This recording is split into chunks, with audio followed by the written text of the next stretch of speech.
Now we will discuss what are the different muscles which are present in the larynx. There will be different muscles which are present in relation with the larynx. Those muscles what we are calling muscles of larynx.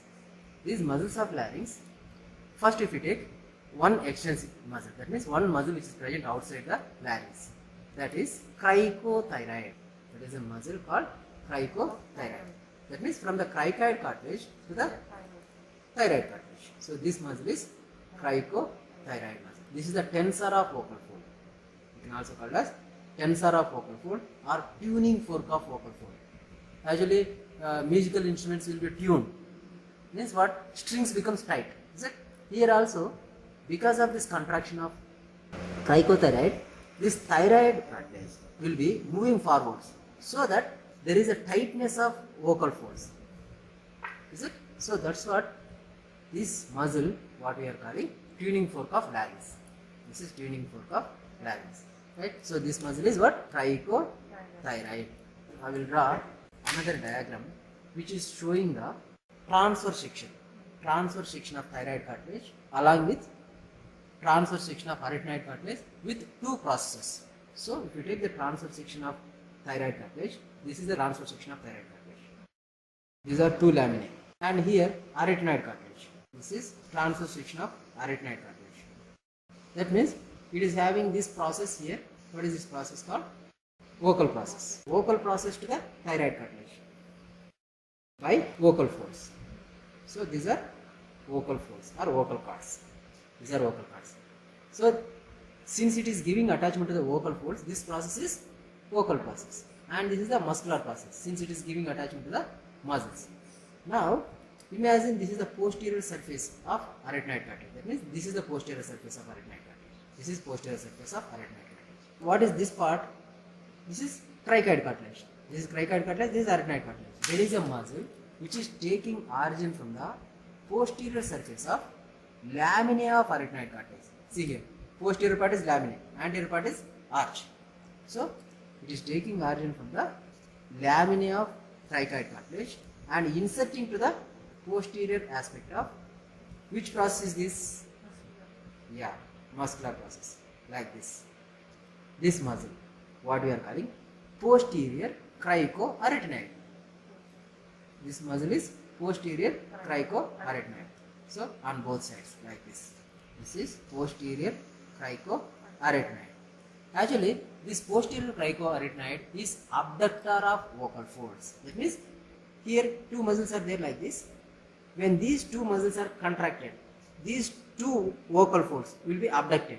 That means there will be formation of space in between the two vocal folds. That means rhima glottis will be abducted.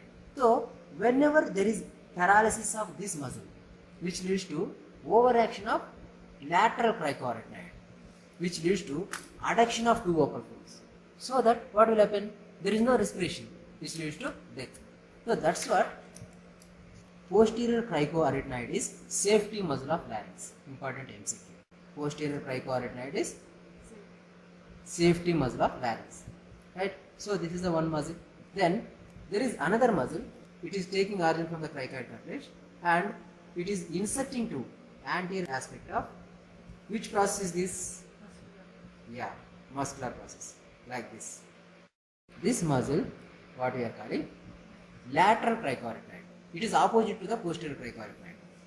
Posterior cricoarytenoid is abductor and the lateral cricoarytenoid is adductor of vocal folds. When it contracts, vocal folds will be approximated with each other. Is it? So this is lateral cricoarytenoid. Then there is one muscle which is connecting the two arytenoid cartilages. This muscle, what we are calling transverse arytenoides muscle. Transverse arytenoides muscle. That means one arytenoid cartilage to the another arytenoid cartilage. So what is this? Transverse arytenoid. Okay. Then there is another muscle which is taking origin from base of one arytenoid cartilage to apex of another arytenoid cartilage. That means opposite arytenoid cartilage. Like this. This muscle, what we are calling oblique arytenoid. This muscle, what we are calling oblique arytenoid. It is taking origin from base of one arytenoid cartilage to the apex of opposite arytenoid cartilage. So this muscle what we are calling oblique arytenoid.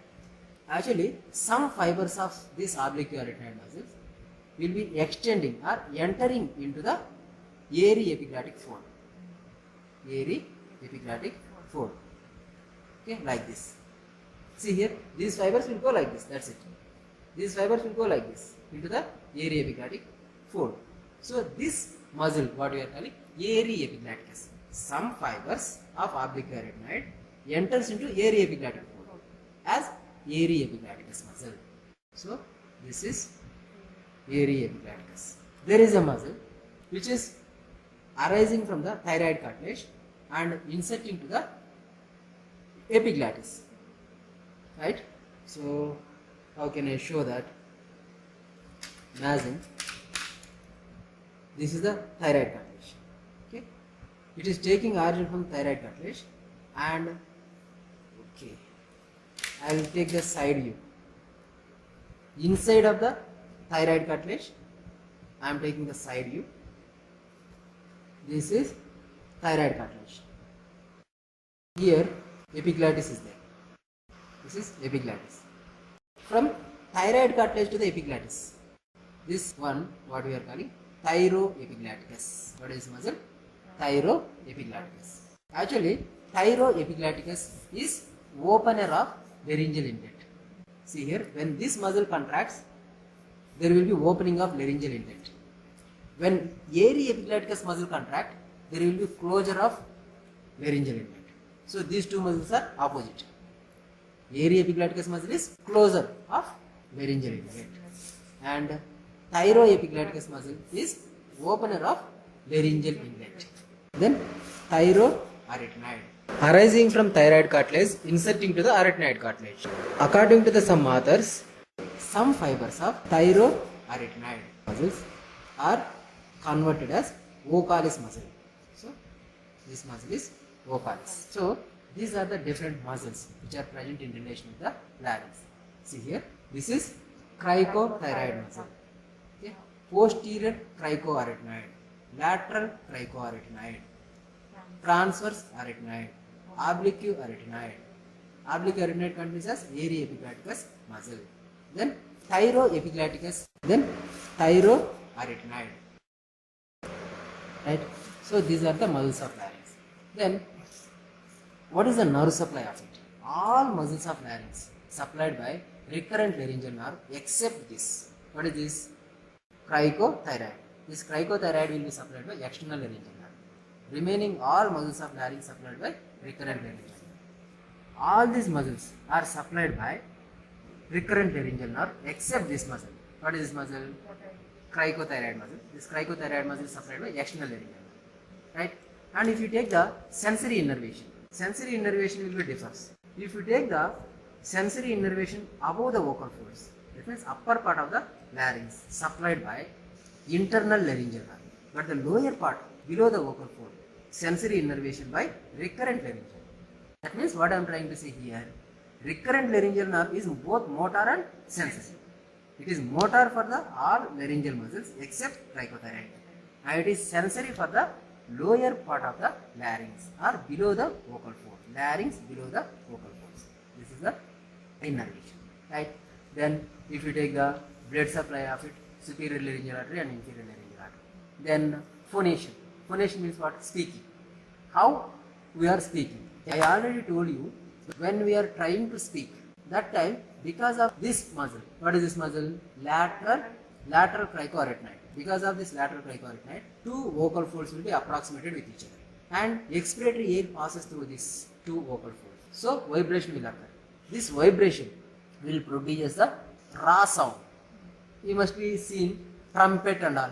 Trumpet and some flutes. There will be two films will be there. When they blow air in between the two films, there will be production of sound. Is it? That sound is raw sound. Actually, that sound is raw sound. Once they play with fingers, there will be holes. Once they play with fingers, there will be meaningful music. Otherwise, if they don't play with fingers, just if they blow only air in between the two films, what will happen? Only raw sound will be produced. Is it? So, Here also air will be passing in between the two films, that means two vocal folds. So ra sound will be produced. That ra sound will reaches to the oral cavity.